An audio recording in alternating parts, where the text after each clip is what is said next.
Cabe destacar los comentarios de la ya juramentada nueva gobernadora del estado de Colima, que es la segunda mujer en mandar acá, a Indira Vizcaíno, a la licenciada Indira Vizcaíno, que tocó el tema sobre los niños, la juventud y poquito lo de los jubilados y todo eso.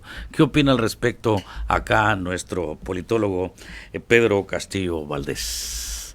Bueno, pues agradecerles el espacio, agradecerte Roberto, agradecerte Cucuy la oportunidad de poder compartir con ustedes micrófonos en un acontecimiento tan importante para lo que significa el estado de Colima, el hecho de un cambio del gobierno del estado. Es día de fiesta, es día de fiesta. Es día de fiesta para los colimenses, pero más que de mucha fiesta, además de mucha esperanza, anhelo y de grandes expectativas que los ciudadanos colimenses esperamos siempre de nuestros gobernantes. Y como tú lo mencionas, la gobernadora Indira Vizcaíno nos presenta en este día donde la toma de posesión un discurso enfocado en ese sentido, hacia esos sectores sociales. Creo que la gobernadora hace una referencia al tema de jóvenes porque queda claro que va a ser la gobernadora más joven en funciones en nuestro país el día de hoy. De que tendremos en el estado a la gobernadora más joven en el país. 34 años, ¿no? 34 años, eso significaría o tendríamos yo creo que en lugar de darle más ponderancia a que es mujer, porque como ella bien lo decía, aquí iba a haber otras 7 gobernadoras en funciones, creo que algo a resaltar muy importante sería el que ella es la gobernadora más joven, y eso también tiene un alto grado de responsabilidad, pero a la vez de referencia, de que el tema de la juventud, pues ella va a tener que determinar si a la sociedad le conviene que lleguen gobernantes jóvenes o no le lleguen gobernantes jóvenes. Ella es la parteaguas. Es la parteaguas, exactamente. Creo que es algo que a veces creo que no le ha dado esa énfasis o esa mayor ponderancia, ya que ella en su discurso se inclinó más por el tema de las mujeres, o sea, el tema del feminismo, el tema de la lucha de las mujeres, el tema de la oportunidad de las mujeres en igualdad de circunstancias, y de que no tengan esa condición de opresión, pero sí creo que ella debería hacer mayor referencia al tema de que es joven, porque se está rompiendo, como tú bien dices, Cucuy, es un parteaguas en la historia política, no solo de la entidad, sino también a nivel país. Ella va a ser la referencia de que si los jóvenes saben gobernar o no saben gobernar, si los jóvenes les dan la oportunidad o no les dan la oportunidad. Y entonces esa es una parte importante que debemos de ponderar en el hecho de que ella hoy asumiendo el poder. Fíjate, Pedro, interrumpo porque el Cucuy también hizo una referencia hace rato, cuando empezaba a hablar la gobernadora, de que la administración pasada le deja en una posición privilegiada de hacer crecer, de hacerse notar, de superar con mucho lo que se hizo en el pasado, y el desastre financiero, las pocas obras que se adjudicó Nacho Peralta, como es de la Campana, la zona militar, el C5I, el Palacio de Gobierno, la unidad deportiva, y párale de contar. Pero yo no le pondría una situación privilegiada. Yo creo que Indira recibe el gobierno en una condición muy precaria, exacto, una condición muy precaria financieramente, que no es nada nuevo en lo que hemos vivido en los últimos 12 años en nuestro estado, porque en las mismas condiciones recibió Mario Anguiano en el 2009, con una condición, un déficit financiero. Lo mismo lo hizo Nacho Peralta cuando asumió el poder en el 2016, y lo mismo está recibiendo Indira Vizcaíno en esta ocasión, pero creo que ahora en condiciones más complicadas. Pero sí, como bien dices, Roberto, esto puede dar que a lo mejor con lo mínimo se pueda ver algo mucho mejor a cómo termina esta administración, porque tan solo podríamos decir con que Indira Vizcaíno durante sus 6 años pague la nómina a los trabajadores del gobierno del estado, pues ya fue la diferencia, ya fue mejor que la anterior, y no necesariamente eso significa que sea un gobierno excelente. Creo que tendríamos que subir un poco más las miras, pero claro, Esa es la expectativa que tenemos los colimenses, ¿no? A mí me parece que la primera acción que debe de tomar es cubrir esas nóminas atrasadas. A una vez que haga eso, por ahí va a estar haciendo lo importante que es lo de su puesto. Comenzar a solventar los problemas que dejaron los otros, para que en el camino no se encuentre con otros que surgen, sino que los resuelva en este momento. Me parece que la licenciada es una mujer muy inteligente, por eso está donde está, y que va a resolver esos problemas al principio de cuentas. Sí, yo creo que no existe ninguna duda de la inteligencia y de la capacidad que tenga la gobernadora electa, además de que llega a gobernar este estado teniendo una ventaja. El gobierno federal es de su mismo partido político.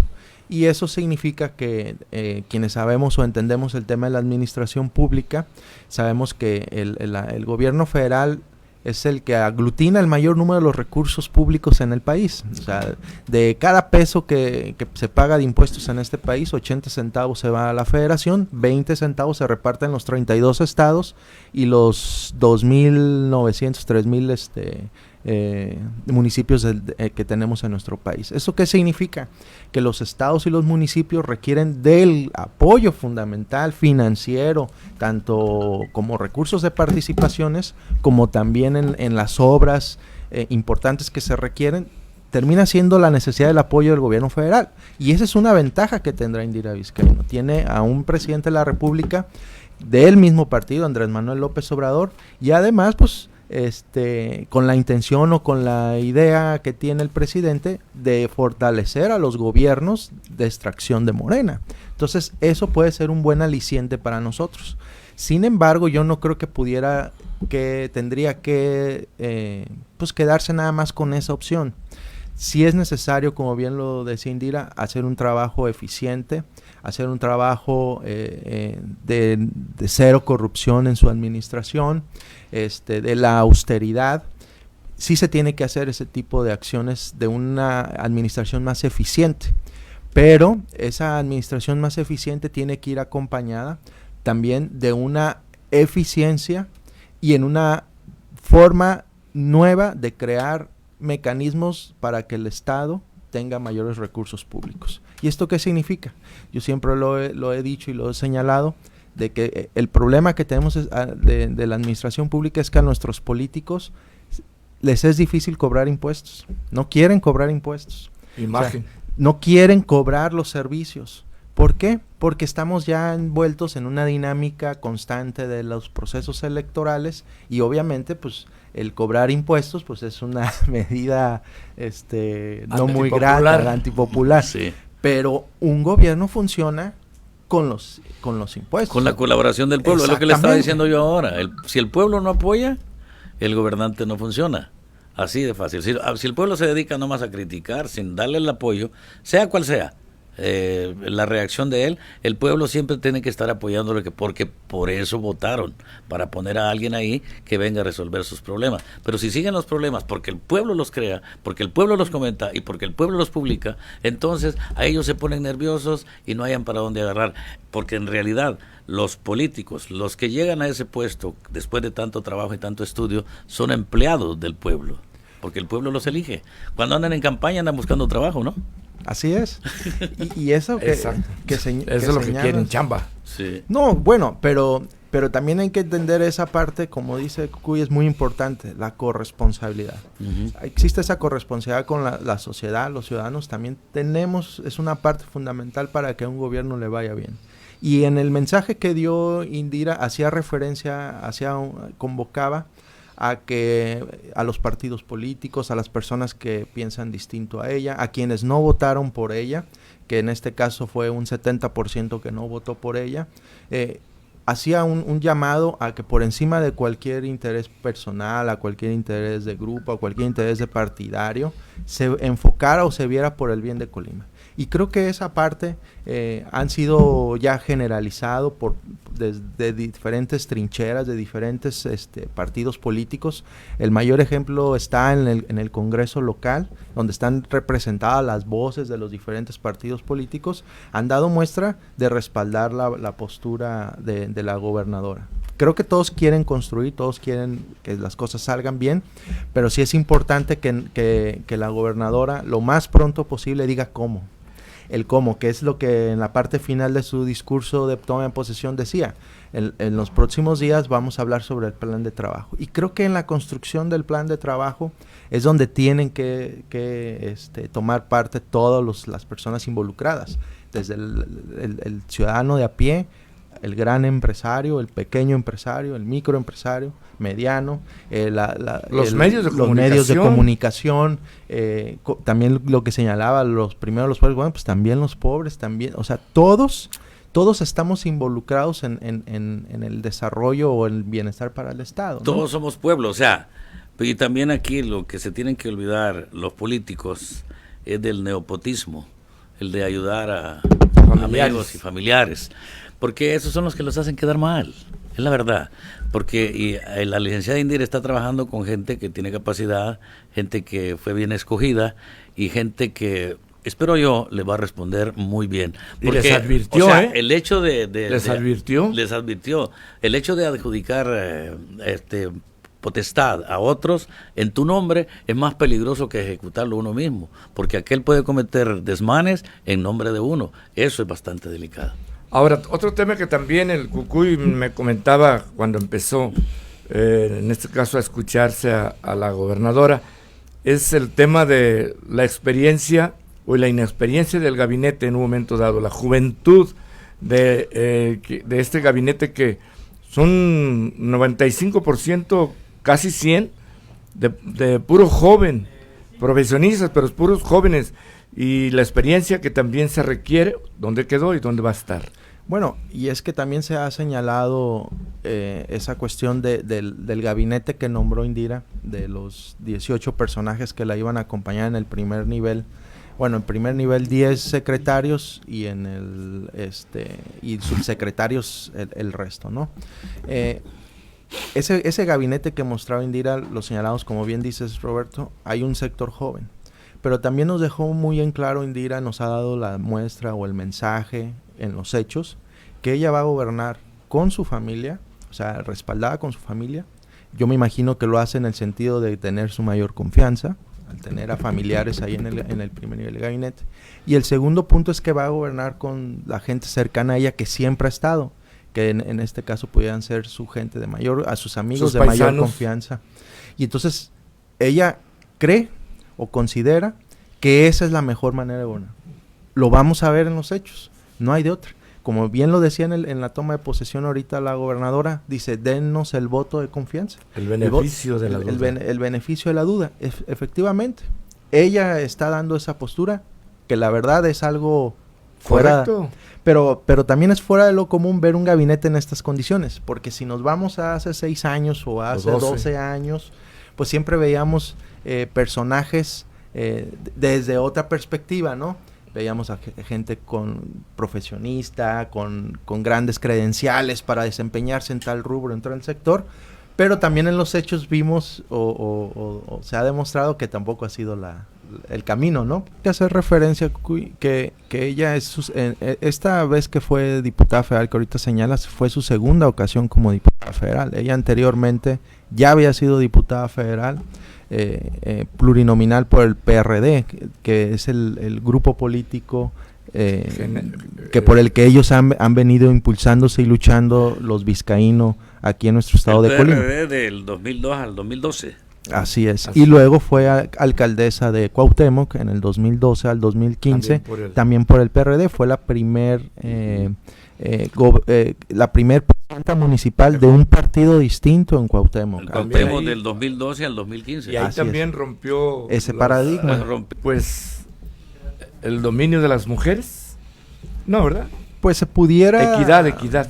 Se pudiera decir que viene, ahorita lo platicábamos fuera del aire, también con Cucuy, sobre cómo ha venido desarrollándose esta postura ideológica de la ideología de género, creando esas condiciones de diferenciar o de conflictuar a la sociedad por los sexos, o sea, entre mujeres y hombres.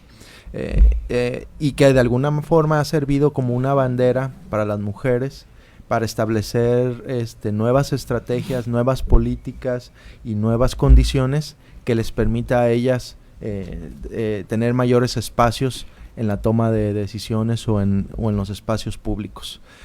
Creo que esta condición de que se crearon ya de manera normativa, el hecho del 50-50, el hecho de crear ese equilibrio en los partidos políticos para proponer a candidatos con la equidad de género, pues ha permitido que ahora veamos un poco mayor de equilibrio entre los sexos hombre y mujer, tanto en los gobiernos estatales, municipales, en los congresos. Sin embargo, desde una postura mía así de carácter politólogo, esta condición simplemente no significa o no refiere a que sean mejores gobernantes, mejores condiciones de gobierno. Porque cuando uno gobierna, no gobierna por los sexos, pues, o sea, no se debe de pensar, decir, como soy mujer, vamos a gobernar en favor de las mujeres. O soy hombre, voy a gobernar en favor de los hombres. No, o sea, se tiene que ver desde una postura y de una condición general. Equitativa. Pero más que de hablar de equitativo es de decir de igualdad. Igualdad. Igualdad. Sea, es igualdad. No puede haber una diferenciación entre hombres y mujeres.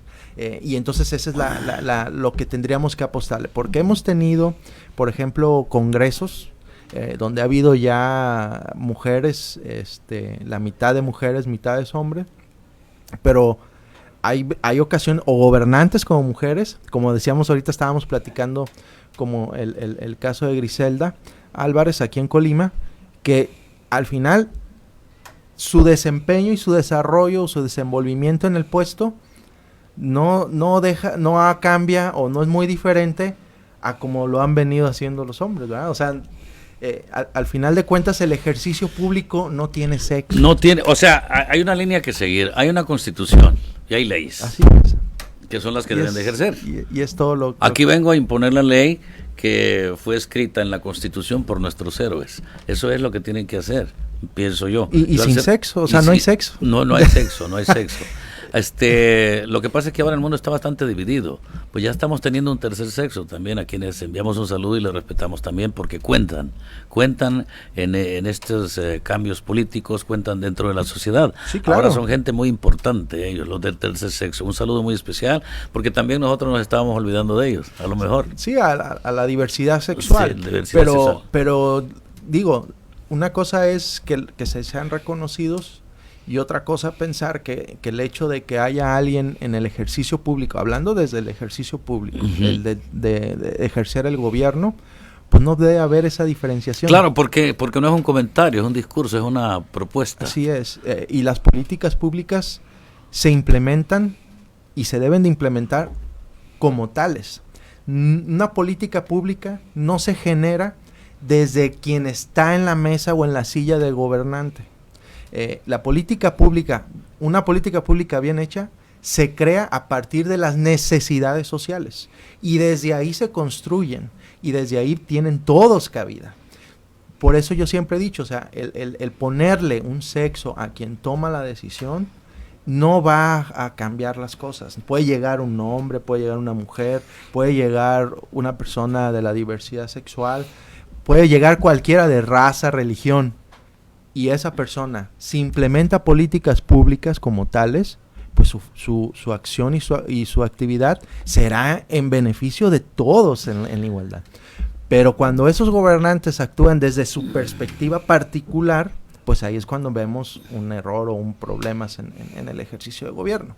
Entonces creo que como lo mencionaba la gobernadora en su toma de posesión, que hacía un énfasis al tema de las mujeres, de la lucha que se ha venido desarrollando, creo que la gobernadora daría mayores muestras de esta lucha sin hacer esa diferenciación.